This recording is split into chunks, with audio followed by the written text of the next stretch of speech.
പ്രിയപ്പെട്ട ദൈവമക്കളെ, ദൈവത്തിൻ്റെ ആത്മാവിനെ സ്വീകരിക്കുന്ന വ്യക്തികളിൽ ശക്തി വെളിപ്പെടുത്താൻ ദൈവമായ കർത്താവ് ആഗ്രഹിക്കുന്നുണ്ട്.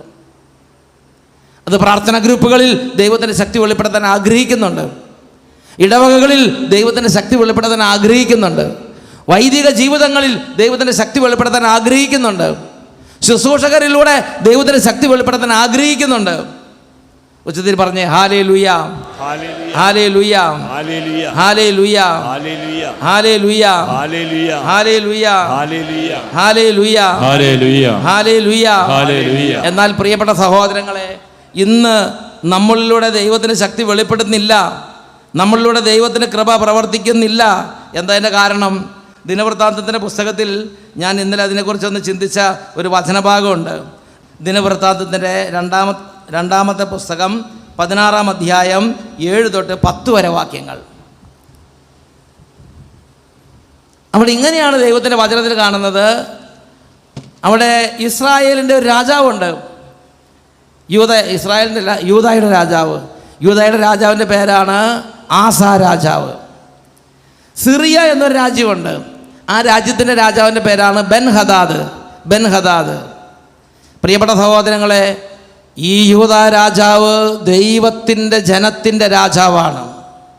ദൈവത്തിൻ്റെ ജനത്തിൻ്റെ തിരഞ്ഞെടുക്കപ്പെട്ട രാജാവാണ് ആസ, യൂദാ രാജാവ്. ഈ ദൈവത്തിൻ്റെ ജനത്തിൻ്റെ ശക്തി ദൈവമാണ്. എന്നാൽ സിറിയ രാജാവ് ഒരുപാട് രഥങ്ങളും കുതിരകളും ഒരുപാട് സൈന്യങ്ങളുമുള്ള സിറിയ രാജാവ്. ആ രാജാവിൻ്റെ പേരാണ് ബെൻഹദാദ്.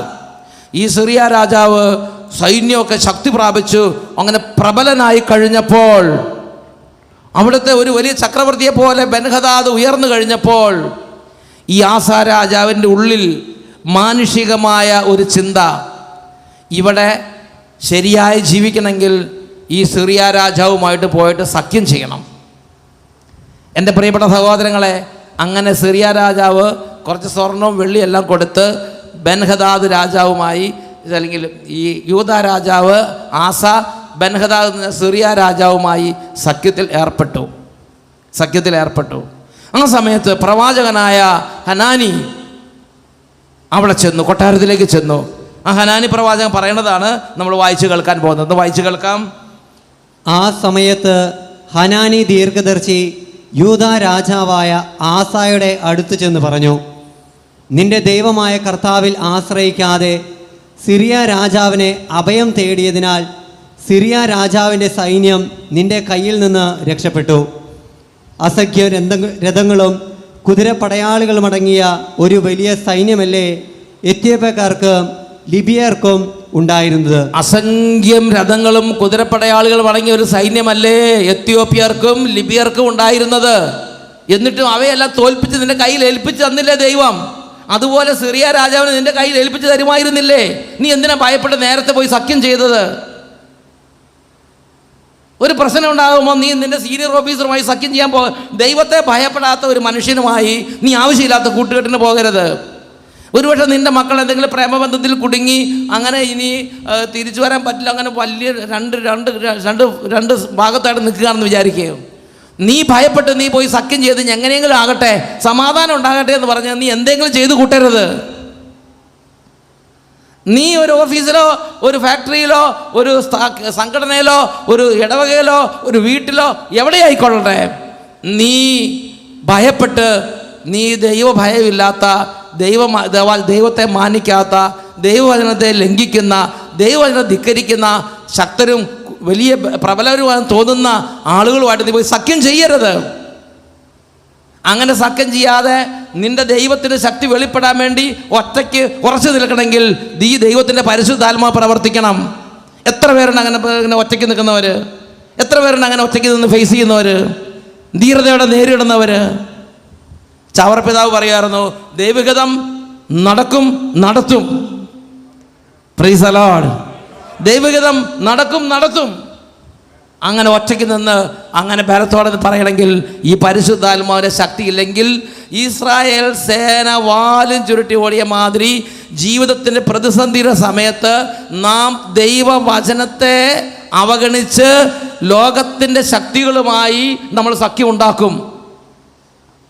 യഥാർത്ഥത്തിൽ ഈ വൻ ശക്തികളെ നമുക്ക് ഏൽപ്പിച്ചു തരാൻ വേണ്ടിയാണ് അവരെ ഉയർത്തിക്കൊണ്ട് വന്നത്. ദൈവം ഏൽപ്പിച്ചു തരുന്നതിന് മുമ്പ് തന്നെ നമ്മൾ അതുമായിട്ട് പോയി സഖ്യം ചെയ്യും. പിന്നെ എങ്ങനെ ദൈവത്തിൻ്റെ ശക്തി വെളിപ്പെടുത്തും? പറഞ്ഞേ ഹല്ലേലൂയ, ഹല്ലേലൂയ.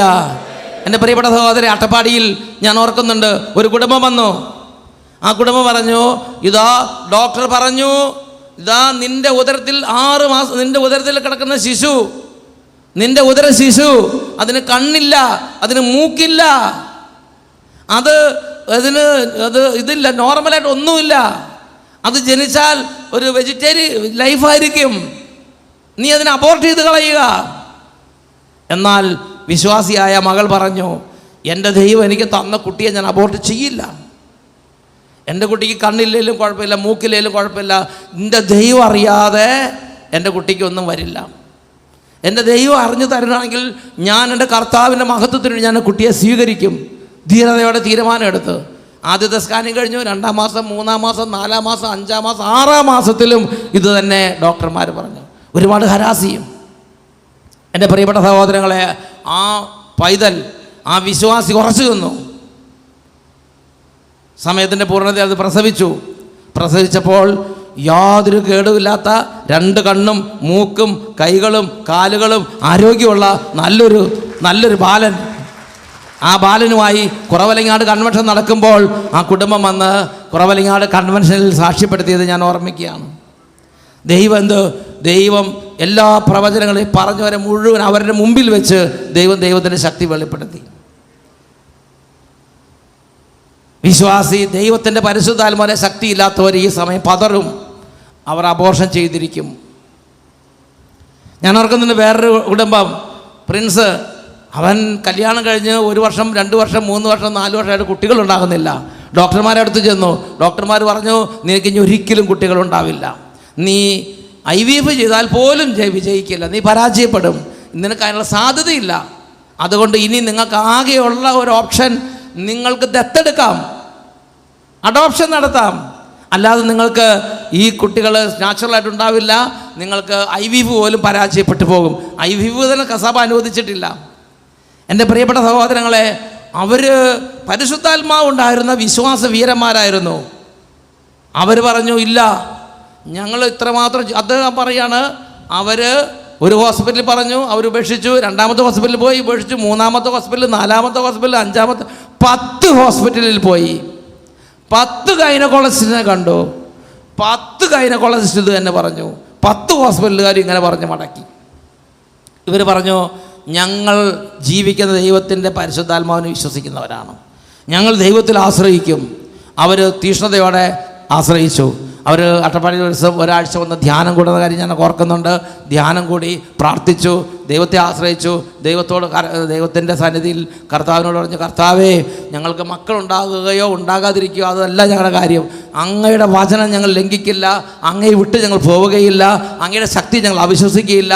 ഞങ്ങൾ അങ്ങയെ പൂർണ്ണമായി ഏറ്റുപറഞ്ഞ് അങ്ങയുടെ ശക്തിക്ക് വേണ്ടി, അങ്ങയുടെ ഇടപെടലിന് വേണ്ടി, ഒരു അത്ഭുതത്തിന് വേണ്ടി ഞങ്ങൾ കാത്തിരിക്കും.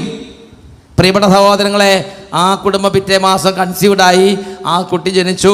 ആ കുട്ടി കഴിഞ്ഞ് 2-ാമത്തെ കുട്ടി ജനിച്ചു.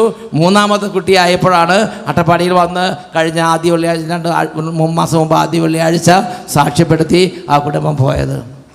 ഹല്ലേലൂയ. പരിശുദ്ധാത്മാവിന്റെ ശക്തിയില്ലാത്തവരാണ് എന്ത് പറയും?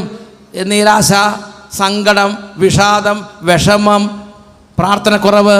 ഇനി എന്ത് കാര്യം? ഞാൻ ചെറുപ്പം തൊട്ടേ സംഘടനയെ പ്രവർത്തിച്ചതാണല്ലോ, ഞാൻ ചെറുപ്പം തൊട്ട് ഓൾട്ടർ ബോയ് ആയിരുന്നല്ലോ, ഞാൻ ചെറുപ്പം തൊട്ട് വിശ്വാസിയായിരുന്നല്ലോ, ഞാൻ എന്നും കൊന്ത ചെല്ലുമായിരുന്നല്ലോ, ഇപ്പോൾ എനിക്കെന്തോ ഇങ്ങനെ വന്നു പോയത്? ദൈവം ഉണ്ടോ? ഇങ്ങനെയുള്ള നിഷേധത്തിലേക്കും അപചയത്തിലേക്കും അവിശ്വാസത്തിലേക്കും വേദനയിലേക്കും അന്ധകാരത്തിലേക്കും പോകും. പാപത്തിൻ്റെ വഞ്ചനയിൽ കുടുങ്ങും.